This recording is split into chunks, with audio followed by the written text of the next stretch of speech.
everybody, Mr. Mack here. In this section, we have some composite figures that we need to break up in order to find the area.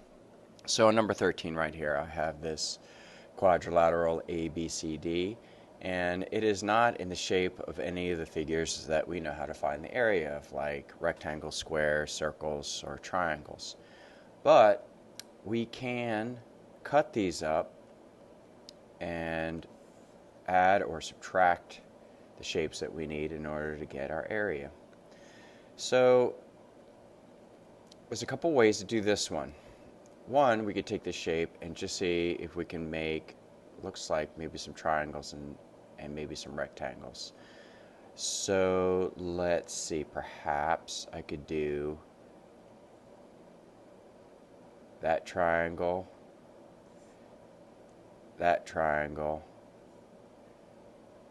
this triangle, and that rectangle. So we have 1, 2, 3, 4 different shapes that we can use to combine for the total area. So let's do area. So we've got area total equals, I'm just going to write it this way first, A1 plus A2, area of 1 plus the area of 2 plus the area of 3 plus the area of 4.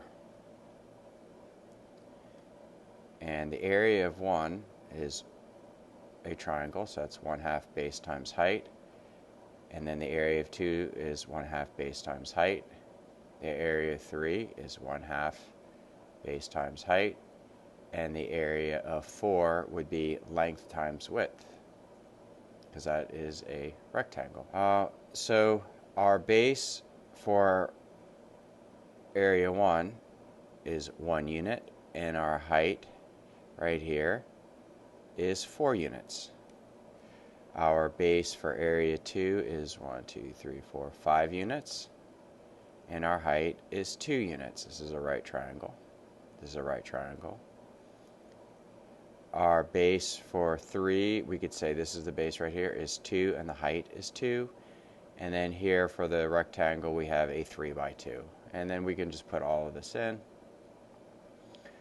So we got 1/2 1 times 4 plus 1/2 5 times 2 plus 1/2 2 times 2, right? I'm on the third area, and then plus length times width, 3 times 2.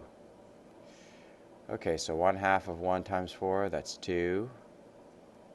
1/2 of 5, so 5 times 2 is 10, and half of that is 5. And then 1/2 2 times 2, that's 4. Half of 4 is 2. 3 times 2 is 6. Okay, and then we add these together, 7, 8, 9, 15 units squared. Okay, so that is a solution to our problem.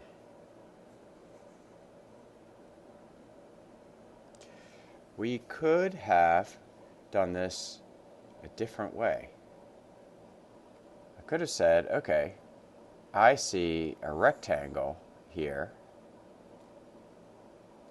and I can find the area of this rectangle, and then I can subtract, whoops, now I need a little bit more. I can subtract that triangle,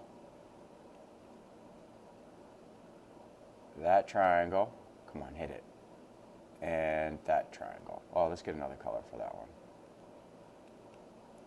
Okay? And if I had this whole rectangle and I subtract those 3 triangles, I would be left with this figure right here. I'm going to get there. Come on. Right? So, let's see if we can do that. Let's get area. Oh boy. Area total equals, so we're going to take the area of the large rectangle. And now we're going to subtract 1, 2, and 3 triangles. So area 1, subtract area 2, subtract area 3. Okay, so that makes sense. Find the area of the total and then get rid of these pieces, and it leaves us with the area that we want. So let's get some dimensions here. This rectangle is a 4 by 1, 2, 3, 4, 5, 6. It's a 4 by 6. And this triangle is a 4 by 1. This one is a 5 by 2. And this is a 2 by 2 right here. So we've got length times width minus 1/2 base times height, minus 1/2 base times height, minus 1/2. What is this here? Minus 1/2 base times height. All right, length 4 times 6 minus 1/2. Okay, we've got, this is the base is 1 and the height is 4. Minus, this one is a 5 by 2, so we have 1/2, 5 times 2. And this last one, 1/2, that's a third. Why did I write 1/3? 1/2, 2 times 2. Okay, 24 minus, okay, 1/2 of 4, that's 2.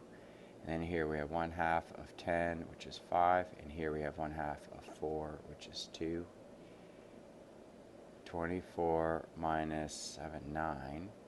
24 minus 9 is 15 units squared, which is exactly what we got last time. Yep. So that's using a subtractive method instead of an additive method. Great. So for 14, I'm going to let you do this one, but think about the subtractive method for 14. It's going to be a little bit easier. And then 15, I think you can kind of see we just have those two shapes right there to add together.